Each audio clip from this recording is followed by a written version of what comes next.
공영방송 KBS와 EBS가 모두 청와대 낙하산 사장 논란에 휩싸였습니다.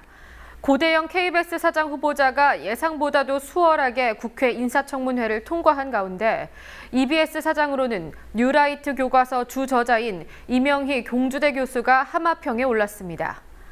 지난 주말 10만 군중이 광화문으로 모여든 이후에는 침묵하던 언론이 일부 시위대의 폭력적인 행위는 적극적으로 보도하고 있습니다. 규정을 어긴 채 물대포를 무기처럼 사용하고 죽봉과 톱을 들고 나온 경찰의 위법성은 부각되지 않고 있습니다. 11월 셋째 주 뉴스K 곧 시작합니다.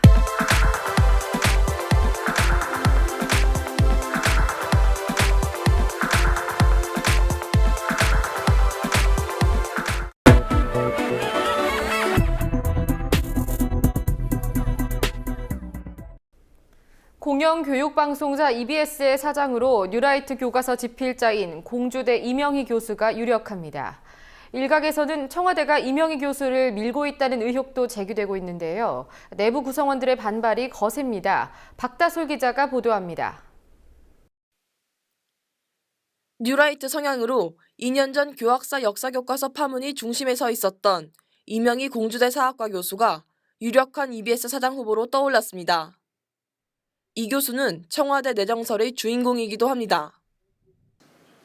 사장 선임권을 갖고 있는 방송통신위원회가 후보자 등록 명단을 밝히지 않고 있는 가운데 윤문상 현 EBS 부사장, 이명구 차만순 전 EBS 부사장을 비롯해 총 12명이 후보자 등록을 한 것으로 확인됐습니다.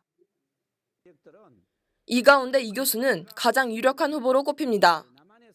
이 교수는 제주 4.3 사건을 왜곡 서술하고 유신이 불가피했다는 식으로 표현해 큰 논란을 일으켰던 교학사 한국사 교과서의 주저자입니다. 지난 2013년 김무성 대표가 주도했던 새누리당 근현대사 역사교실에서는 첫 번째 강연자로 나서 좌파와의 역사전쟁을 승리로 종식시켜야 한다는 발언도 했습니다.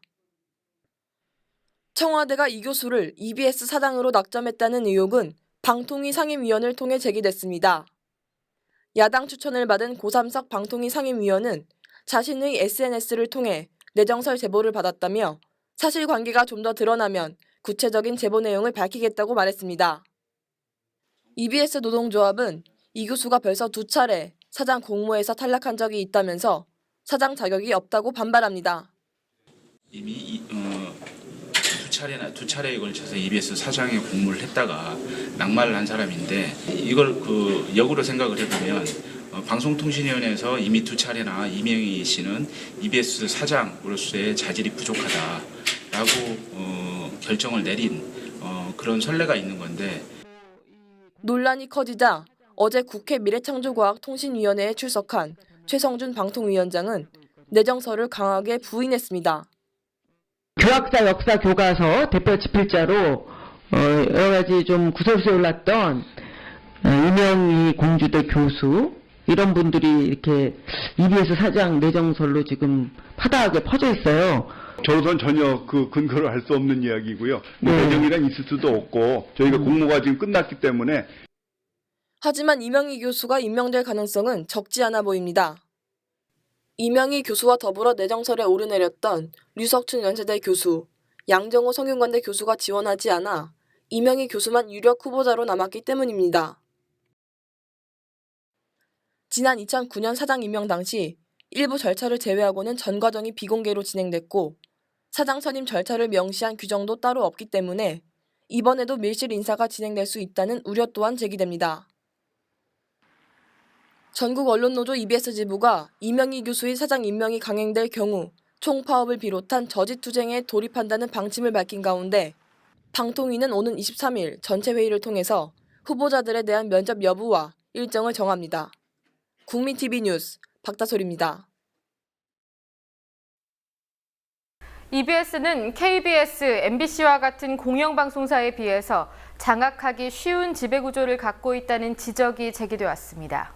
이사회가 제청한 사장 후보자를 국회 인사청문회에서 검증한 뒤 대통령이 임명하도록 돼 있는 KBS. 방송문화진흥회가 추천한 후보자를 주주총회를 거쳐서 임명하는 MBC와 다르게 EBS 사장은 방송통신위원장이 방통위원들의 동의를 구한 뒤에 임명합니다. 과반 찬성인지 합의인지 명확한 기준도 없습니다. 방통위는 여대 야소 구조입니다. 대통령이 위원장을 비롯한 2명을 임명하고 여당이 1명, 야당이 2명을 임명합니다. 방통위 5인 중 3명은 정부 여당에 의해서 임명되는 건데요. 정부의 친화적인 인사들이 EBS 사장 임명을 좌지우지할 수 있는 겁니다. 방통위원장이 임명하는 EBS 사장은 다른 공영언론사에 비해서 막강한 인사권을 보유합니다. KBS와 연합뉴스는 사장의 인사 독점을 막고 제작 편성을 자율적으로 보장하기 위한 장치들이 명목상으로 남아 유지되고 있습니다. 하지만 EBS는 임명동의제를 비롯한 견제 장치가 없습니다. 게다가 이사와 감사 역시 방통위원장이 임명하기 때문에 EBS는 구조적으로 방통위원장의 입김에서 자유로울 수 없습니다. 방통위원장이 대통령이 임명하는 대통령의 사람이라는 현실에 비춰볼 때 어느 방송보다 공공성, 중립성이 강해야 할 EBS는 집권 세력의 수직적 지배 구조하에 놓여 있다고 볼 수 있습니다. 그럼에도 불구하고 EBS는 교육방송이라는 특성상 최소한의 기계적 중립에 놓여 있었다고 EBS 구성원들은 말합니다. 아이들의 교육까지 건드려서야 되겠냐는 무언의 합의로 볼 수 있겠죠. 하지만 이 최소한의 합의에도 적신호가 켜지기 시작했습니다. 이러한 우려는 정부가 역사교과서 국정화를 위해서 EBS 장악이라는 카드를 꺼내들었다는 의혹으로 이어지고 있습니다. 박다솔 기자가 보도합니다. 지난해 새정치민주연합 유은혜 대변인은 교육부가 EBS의 교재 수정을 지시했다고 브리핑을 통해 밝혔습니다. 황우여 교육부 장관이 취임한 직후인 지난 8월, 교육부 역사교육지원팀은 EBS 한국사 교재의 일부 내용이 좌편향돼 있다면서 수정 지시를 내립니다. 한국교육과정평가원이 검정하고 감수하게 돼 있는 EBS 교재를 교육부가 사실상 검열한 것입니다. 교육부의 이례적인 검열 이후 박정희 정권이 국가안보와 경제성장을 구실로 유신헌법을 공포했다는 내용과 독립운동과 여운형 관련 내용이 EBS 한국사 교재에서 삭제됐습니다. 전태일 열사 동상의 사진이 있던 자리에는 경부고속도로 개통식 사진이 실렸습니다. 역사교과서 국정화가 강행된 지금 EBS 사장에 뉴라이트 인사가 임명될 경우 교육방송을 접하는 학생들에게 우편향된 역사관이 주입될 수 있다는 우려가 제기되는 이유입니다. 단순히 그냥 교과서 바꾸는 거로 끝나는 게 아니라 수능 공부하는 학생들한테 이런 공부를 하라고 가르치는 그런 방송 역할을 하고 있는 상황에서 만약에 친일이나 아니면 독재를 미화할 수 있는 그런 역사관을 갖고 있는 사람이 사장으로 임명되면 그런 내용을 강화해서 교육을 할 수밖에 없어요. 그러면은 아이들이 편향된 역사관을 교육받을 수밖에 없는 구조고 그것이 학생들의 어떤 의식이나 생각에 잘못된 영향을 미칠 수 있는 영향이 크다고 볼 수 있고요. EBS 교재는 교과서만큼이나 학생들에게 큰 영향을 끼칠 수 있습니다. 통계청에 따르면 절반이 넘는 고등학생이 EBS 교재를 사용합니다. 수능과의 연계 비중이 70% 이상으로 규정돼 있기 때문에 EBS 교재의 지문이 그대로 수능 문제에 출제되는 경우도 있습니다. 문제는 교재뿐만이 아닙니다. EBS는 초중고 교육 관련 프로그램 외에도 지식채널 2, 다큐프라임 등의 교양 프로그램을 제작합니다. 일부 학교에선 이 프로그램이 부교재로 활용되기도 합니다. 학계에서는 편향된 이데올로기가 교양 프로그램에도 영향을 미칠 수 있다고 지적합니다. EBS가 갖고 있는 또 다른 역할 중에 하나는 사회교육적인 측면이에요. 다큐멘터리라든지 아니면 우리 일반인들도 교육적인 부분을 배울 수 있는 다양한 형태의 교육 콘텐츠들을 만드는데 그 콘텐츠의 내용 자체가 편향적인 이데올로기를 반영하는 친일 행적이나 독재를 했던 사람들을 미화하는 프로그램을 만들거나 이럴 수 있는 요소가 얼마든지 있어요. 지난 2013년 반민특위를 다룬 독립유공자 특별 다큐멘터리 제작 중단 사태가 대표적입니다. 당시 경영진은 프로그램을 제작 중이던 김진혁 전 EBS PD를 수학교육팀으로 발령하는 방식으로 제작을 중단시켰습니다. 그러니까 당시 상황에서는 사실상 주어진 것도 하기가 어려운 상황이었죠. 그래서 제가 그냥 있을 경우에는 그냥 있는 게 되는데 EBS적인 것이라고 하는 것은 보편적인 공감대라고 하는 이건 KBS도 마찬가지인데 보편적인 공감대라고 하는 것을 토대로 해서 그 위에서 담론을 진행하는 방식을 갖추는 것이 맞다라고 생각을 했고, 제작과 편성에 있어서 사장의 권한은 절대적입니다. 방송 제작의 자율성을 보장하는 최소한의 장치를 둔 다른 공영 언론사와는 달리 EBS는 사장이 구성원들의 동의 절차 없이 제작 편성 책임자를 임명할 수 있기 때문입니다. 제작 책임자와 편성의 책임자를 사장이 임명하는 그런 구조로 되어 있어요. 그렇기 때문에 임명권자인 사장의 요구 또는 이사회의 요구를 제작 책임자와 편성 책임자가 수용할 수밖에 없는 그런 구조적인 문제들이 내부에서는 상존해 있고요. 언론 관련 시민사회단체들은 정부가 교과서를 국영화하듯 공영방송까지 국영화하려 한다고 우려합니다. 청와대 홍보수석이 고대영 후보를 KBS 사장으로 밀었다는 폭로가 나온 것처럼 EBS 사장 선임 역시 같은 선상에 있다고 보는 겁니다. MBC 박문진 그리고 KBS 이사회에도 그 친일 독재를 미화하는 뉴라이트적 역사관을 가진 사람들이 대거 이미 포진을 시킨 상황이었거든요. 그러니까 학생들의 교육을 담당하고 또 시민들의 교양을 담당하는 EBS마저도 뉴라이트 역사관을 가진 이명희 교수를 임명하려고 하는 것은 이제 이 역사교과서와 공영방송을 동시에 국정화하는 이 시도의 마지막 단계라고 저희 생각을 합니다. 국민TV 뉴스 박다솔입니다.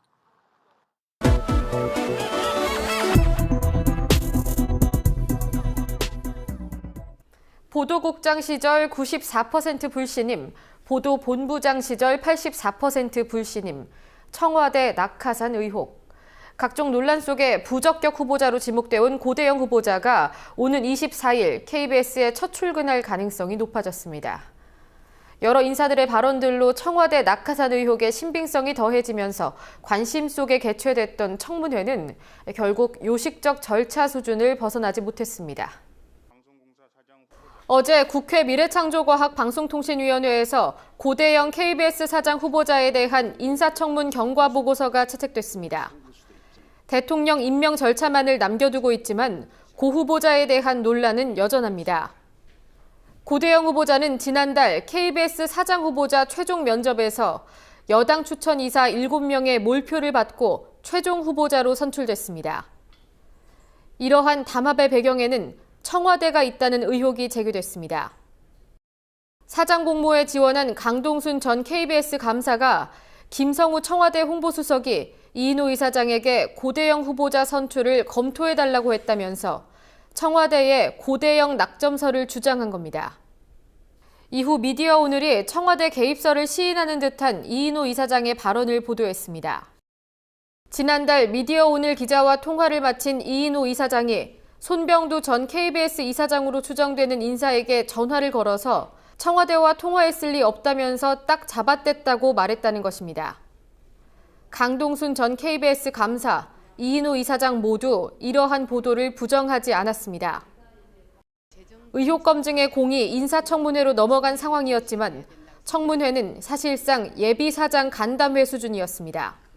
후보자는 재산 및 신상 등에 대해서 쭉 한번 검토해보니까 특별한 문제가 없고, 특히 한국방송공사 내의 주요 직책을 두루 거쳐서 내부 사정에 가장 공평한 그런 후보로 평가받고 있습니다.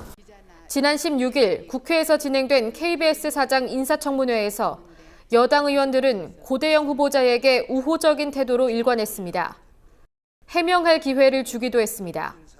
최원식 의원님께서 말씀하신 거에서 못다한 답변이 있으시면은 제가 시간을 좀 드릴 테니까 말씀하시겠습니까?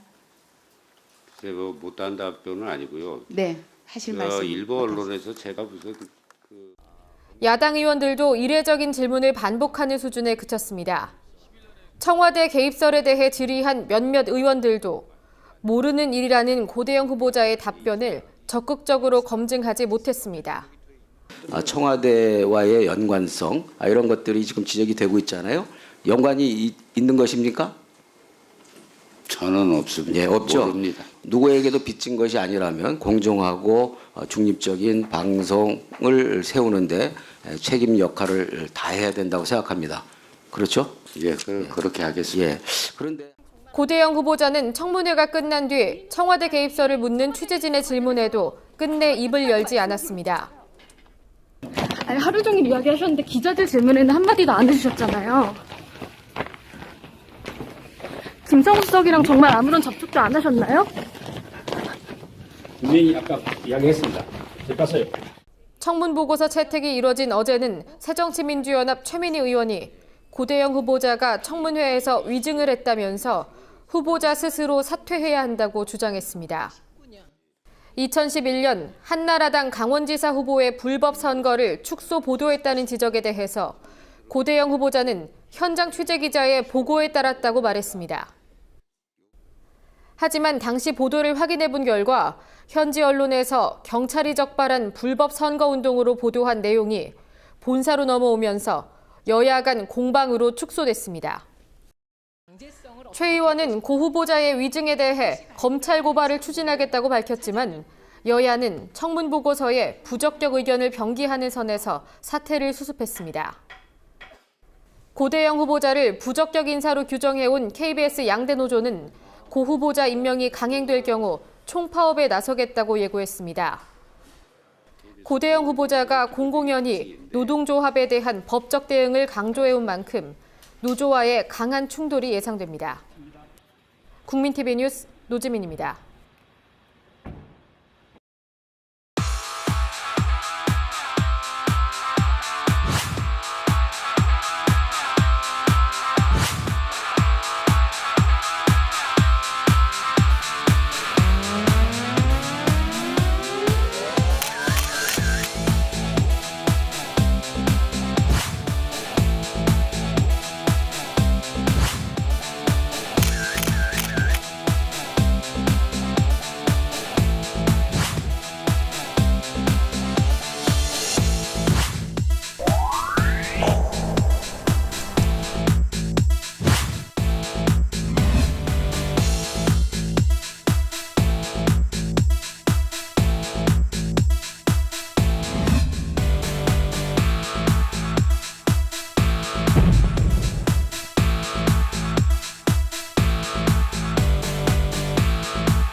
정부는 우리 경제의 재도약을 위한 첫 번째 과제로 노동개혁을 강력하게 추진해 갈 것입니다.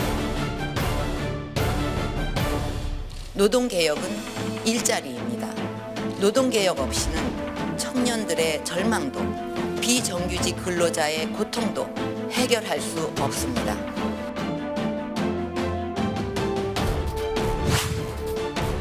정부도 근로자 여러분을 위한 사회 안전망을 더욱 튼튼히 하고 먼저 실직한 근로자가 안정적인 생활을 유지할 수 있도록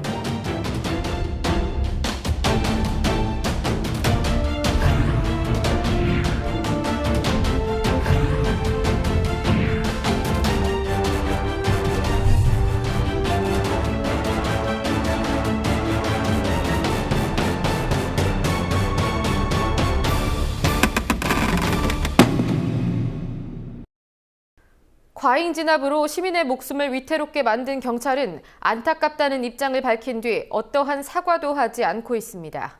대신 경찰은 대규모 수사본부를 꾸려서 시위대를 대상으로 광범위한 수사를 벌이고 있지요.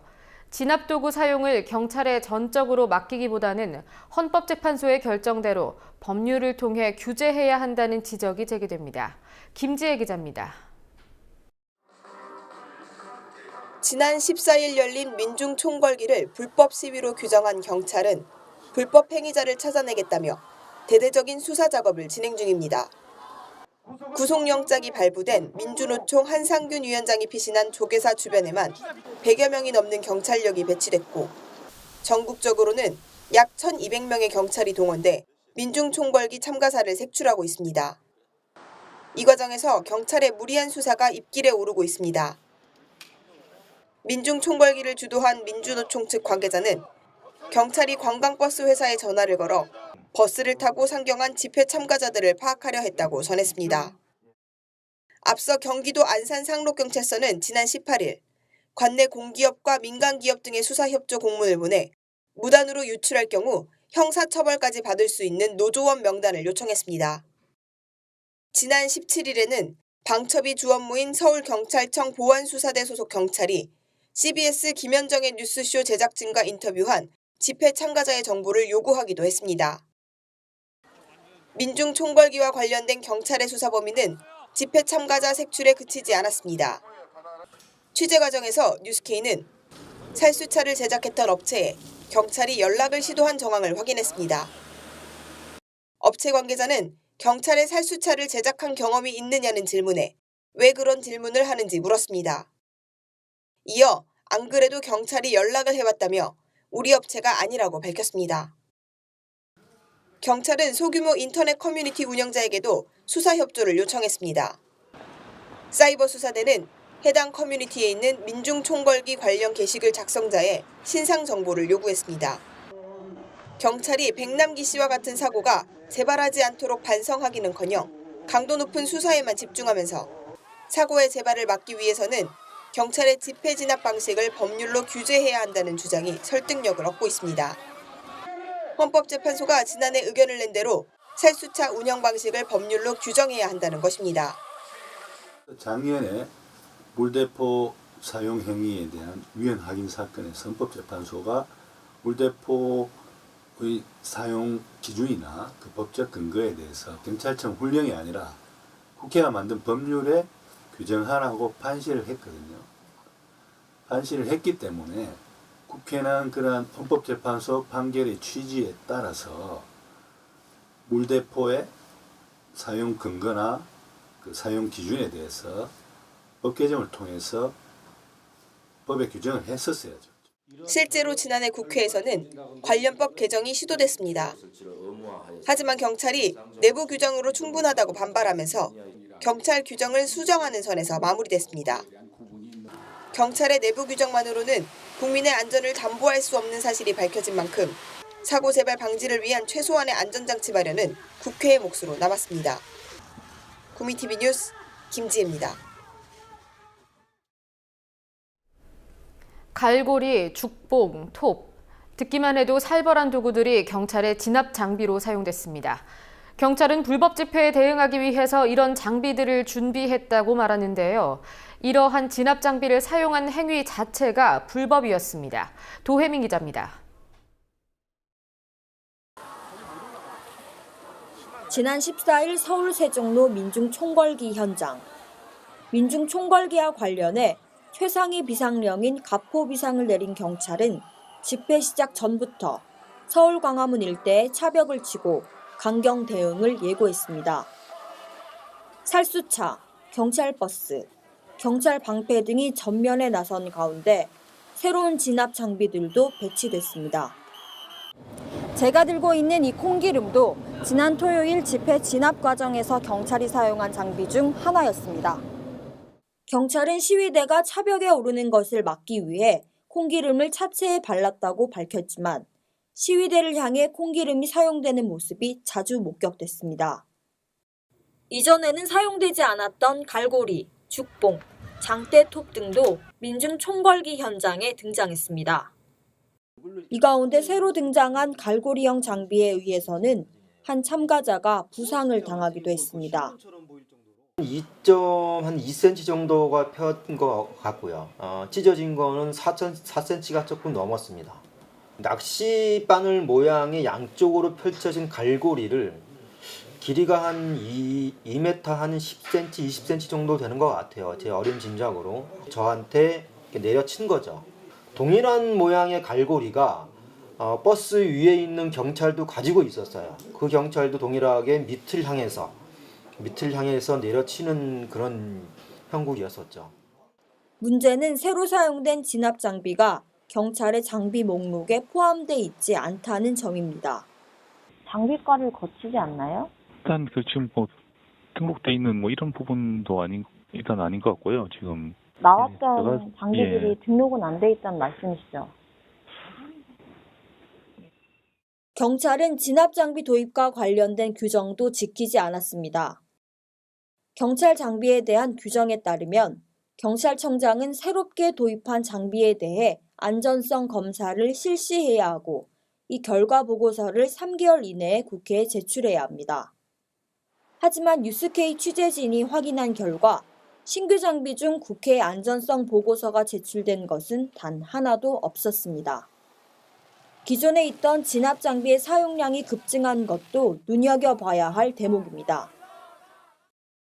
경찰청은 지난 14일 하루 동안 물 18만 2천 리터, 체류액 441리터, 캡사이신 651리터를 사용했다고 발표했습니다. 과잉 진압 논란이 있었던 지난 세월호 일주기 집회 때보다도 물은 5배, 체류액은 14배나 많은 양입니다. 경찰 측은 캡사이신이 인체에 유해하지 않다고 주장하지만 캡사이신이 유해하다는 지적은 끊이지 않습니다. 만성 질환자뿐만 아니라 노약자, 노인들, 그다음에 임산부, 어린아이들 그런 이제 4가지 계층에게는 이게 치명적인 결과를 초래할 수도 있는 거죠.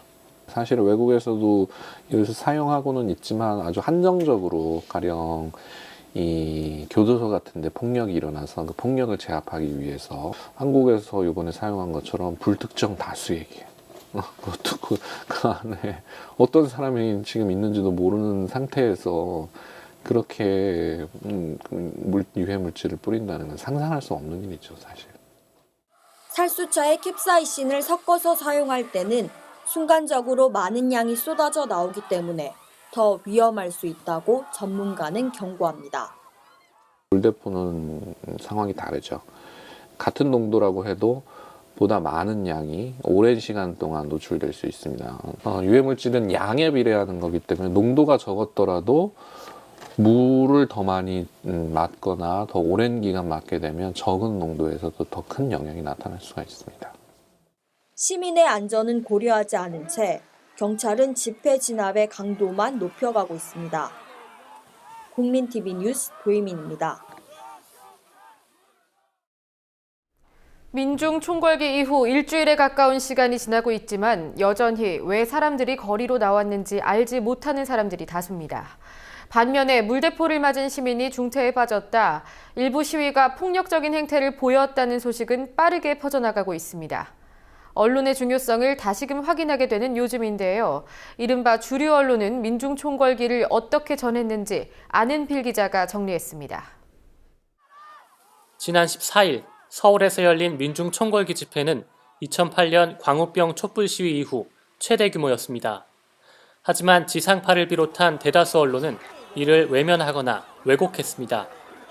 뉴스K는 민중 총궐기 전날인 지난 13일부터 어제까지 KBS, MBC, SBS 등 지상파 메인 뉴스 일주일치를 검토했습니다.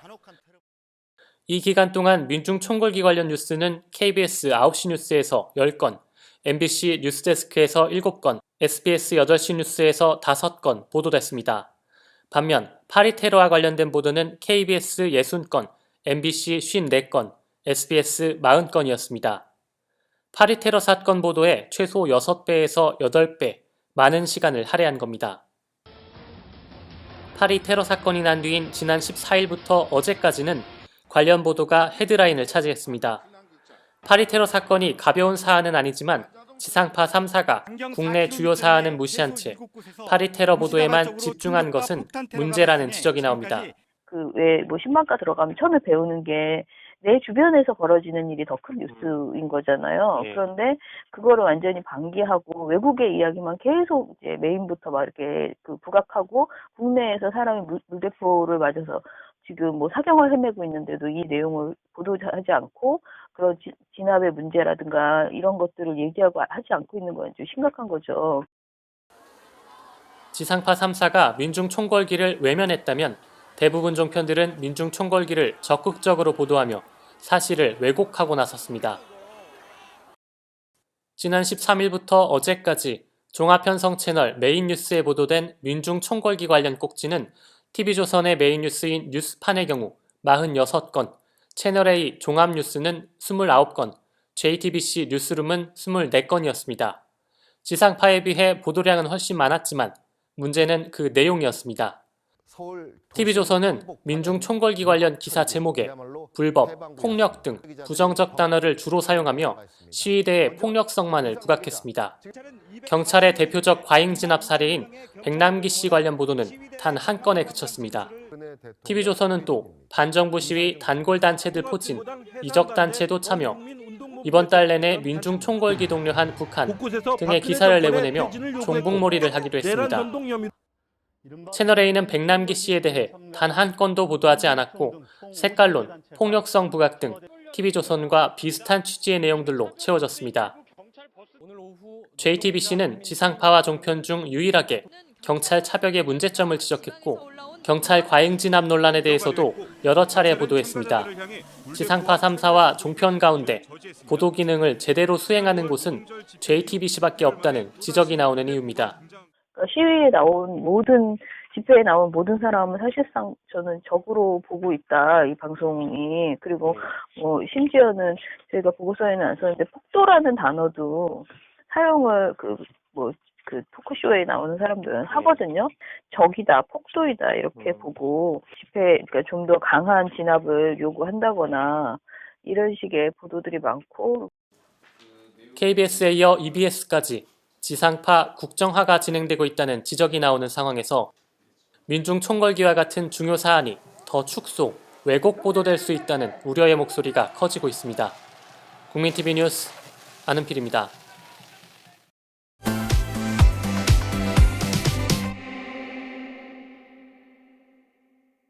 11월 셋째 주 뉴스K 주간 브리핑입니다. 정부 여당 그리고 세월호 참사 특별조사위원회의 여당 추천위원들이 특조위의 청와대 조사를 조직적으로 막아왔음을 보여주는 문건이 공개됐습니다. 머니투데이 더 300이 공개한 세월호 특조위 관련 현안 대응 방안이라는 제목의 해수부 문건에는 BH, 즉 청와대 조사와 관련해서 필요한 경우 여당 추천위원 전원이 사퇴 의사를 표명한다고 명시돼 있습니다. 실제로 여당 추천위원들은 어제 기자회견을 열고 대통령의 7시간 행적을 조사한다면 사퇴하겠다고 밝혔습니다. 공교롭게도 어제는 특조위가 세월호 선체 실지 조사를 진행한 첫날이었는데요. 이 소식을 들은 유가족들은 기자회견을 열고 정부 여당의 경위 해명과 조사 방해 중단을 요구했습니다. 현지 시각으로 지난 13일 밤 프랑스 파리 6곳에서 동시다발 테러가 일어났습니다. 지금까지 확인된 사망자만 130명이 넘고 부상자도 300여 명에 달합니다. 프랑스 정부는 이슬람 국가 IS가 이번 테러의 배후에 있다고 지목했고 IS 역시 자신들의 소행임을 인정했습니다. 프랑스는 시리아에 위치한 IS의 거점들을 계속 공습하는 등 강경하게 대응하고 있습니다. 미국과 러시아 등 국제사회도 이슬람 국가의 테러에 맞서 적극 동조하고 있습니다. 한편 프랑스 당국은 파리 연쇄 테러를 기획한 총책이 파리에서의 검거작전 과정에서 숨졌다고 밝혔습니다. 정부와 여당이 테러 방지법 추진에 다시 한번 박차를 가하고 있습니다. 프랑스 파리에서 일어난 동시다발 테러 이후 조성된 반테러 공포 분위기를 활용해 테러 방지법을 밀어붙인다는 의심을 사고 있습니다. 테러 방지법은 국가정보원의 긴급 감청, 금융정보 열람 등을 할 수 있도록 권한을 주자는 것이 주 내용입니다. 이 때문에 정부 여당이 테러 공포에 편승해서 역사교과서 국정화 강행 등으로 커진 사회적 반발을 억압하려는 것이 아니냐는 지적이 나오고 있습니다. 중고등 한국사 국정교과서 집필에 국책연구원 소속 연구원들도 참여할 것으로 보입니다. 국사편찬위원회가 공개 모집과 초빙을 통해 집필진을 구성하는 일이 어려워지자 국책연구원까지 동원하는 쪽으로 돌아선 것으로 보입니다. 앞서 국사편찬위는 국책연구원을 집필에 참여하지 않는다는 입장을 밝혀왔습니다. 국책연구자는 사실상 정부 영향에서 자유롭지 못하기 때문에 국정교과서에 대한 불신이 커질 수밖에 없기 때문입니다. 한편 국사편찬위원회는 다음 주 월요일 교육부 보도자료를 통해서 집필진 구성에 대해 밝힐 예정입니다. 부모님의 경제적 지위가 대물림된다는 이른바 수저계급론을 실증적으로 뒷받침하는 연구 결과가 나왔습니다.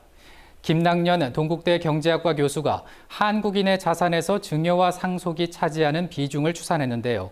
그 결과 전체 자산에서 상속 증여받은 재산이 차지하는 비중이 42%까지 상승했습니다. 1980년대 27% 수준에서 무려 15%나 상승한 결과입니다. 흑수저 계급에 속하는 청년이 아무리 노력을 해도 경제적 격차를 극복하는 일이 어려워지고 있다는 것을 실제 데이터를 통해 입증한 김낙년 교수는 부의 대물림과 불평등이 앞으로 더 심화될 것이라고 전망했습니다.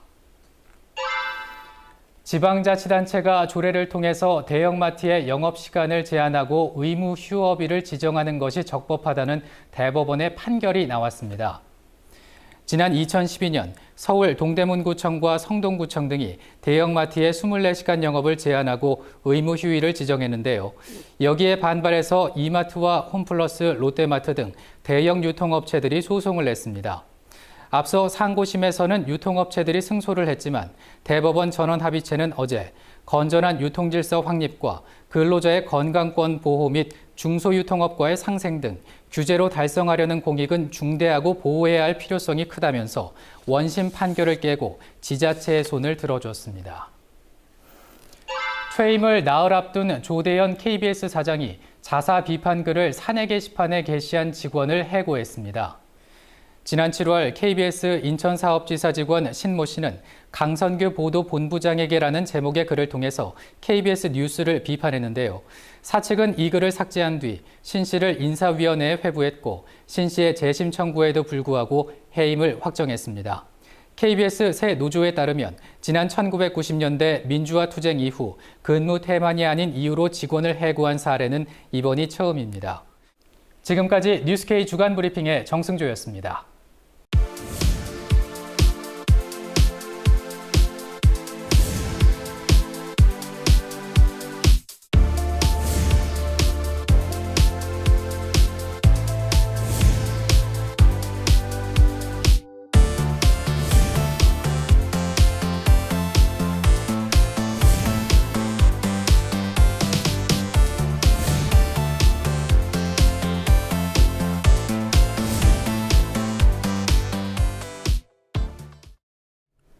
지난 민중 총궐기에는 약 2만 명의 농민들이 참여했습니다. 많은 언론이 집회의 규모와 폭력성을 부각시키는 동안 정작 농민들이 외쳤던 메시지는 전해지지 못했습니다. 농민들은 왜 서울까지 올라온 걸까요? 충남 서천에서 농사를 짓고 있는 박대수 씨에게 직접 들어봤습니다.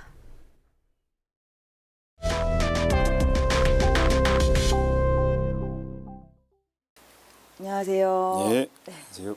짧은 소개 부탁드립니다. 저는 충남 서천 마산에서 농사 짓고 있는 농민 박대수입니다.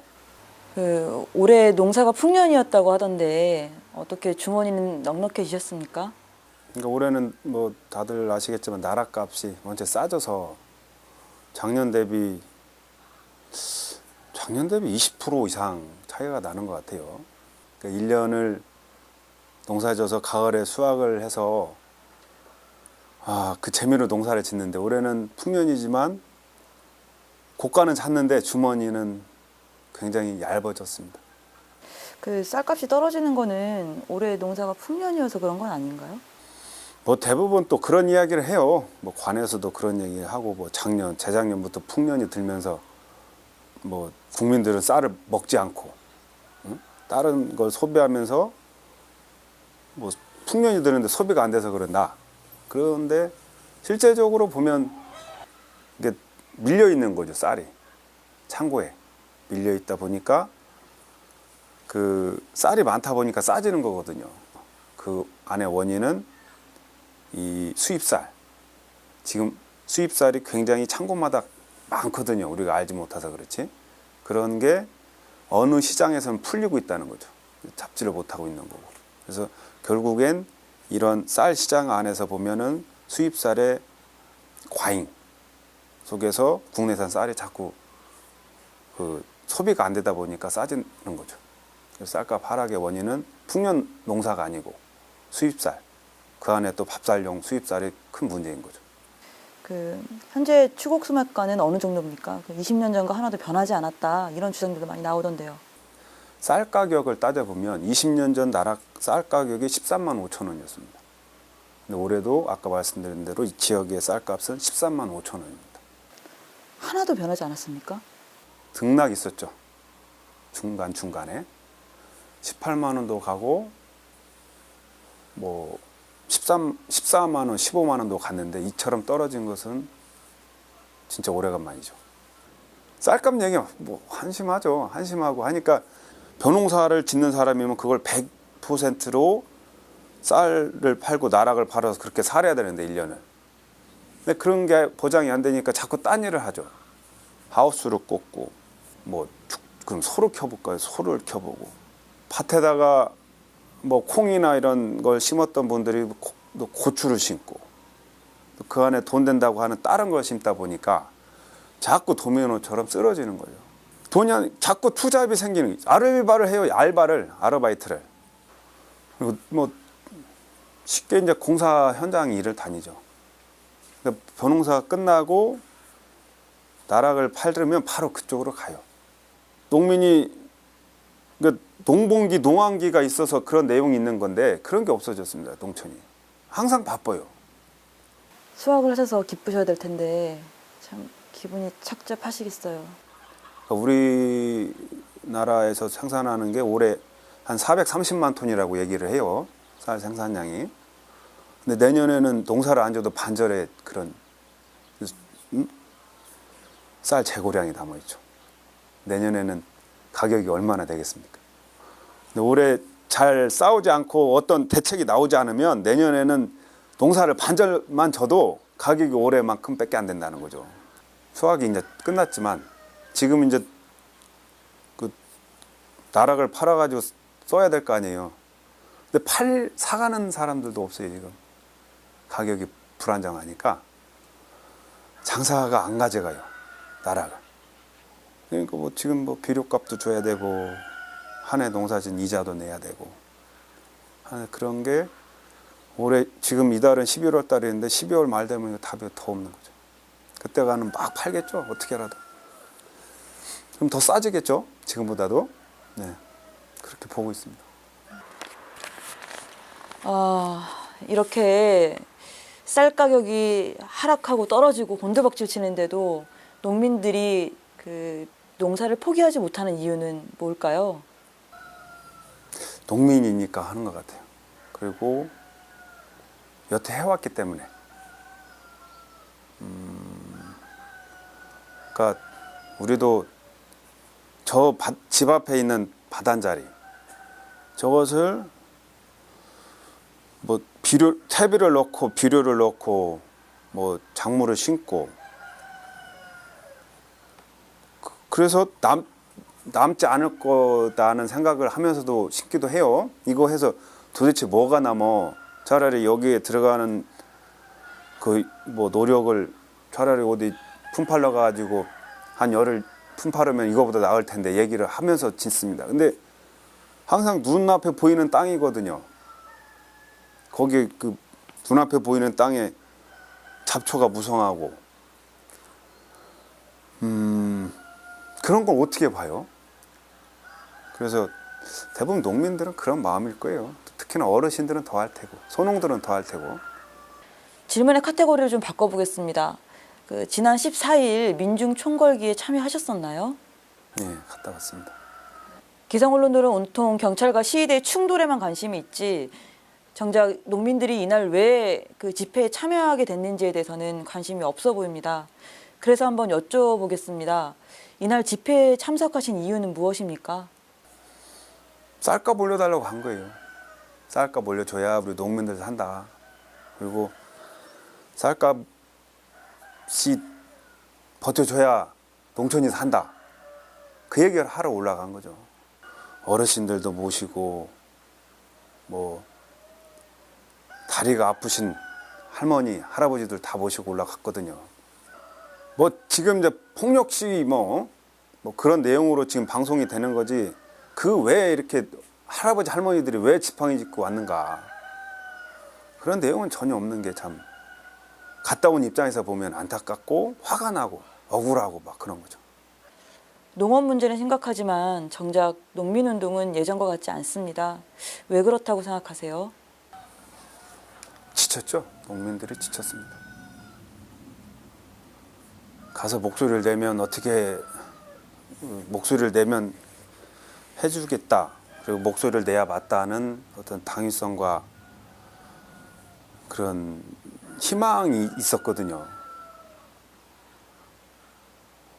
계속 목소리를 내도 돌아오는 건 메아리가 돌아와야 되는데 메아리조차 돌아오지 않고 있고 그리고 같이 했던 형님들은 아저씨가 됐고 그 아저씨들은 할아버지가 됐고 후배는 잘하지 않고 힘들죠. 힘들지만 해야 하지 않냐. 그러면서 후배 양성 형님들 도망가지 마라 붙잡아오고 그래도 또 아까도 말씀드렸던 그놈의 현실 먹고 살아야 되는데 어떻게 한다니 그놈의 현실 때문에 그 놓았던 손도 막 가끔가다 놔주기도 하는데요. 버텨야죠. 버텨야 되고 누군가 또 해야 되니까.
그래도 그 선체 내부에서 촬영은 그래도 희미하게나마 찍히거든요. 근데 시각적으로도 아무것도 볼 수 없기 때문에 더 이상 진입을 못 하겠더라고요.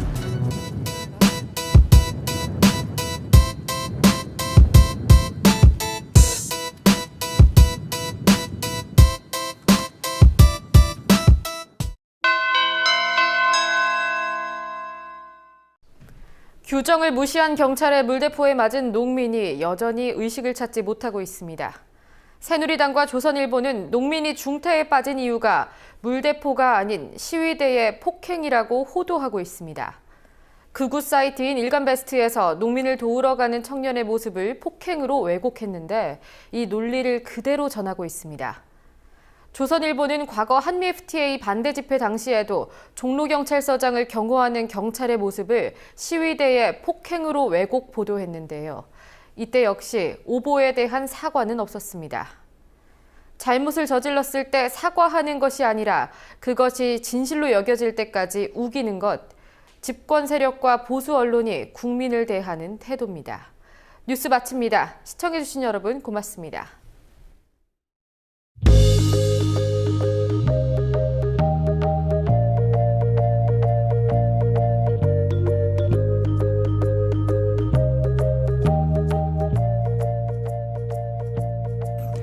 미디어협동조합 국민TV에 가입해주신 조합원과 예비조합원입니다.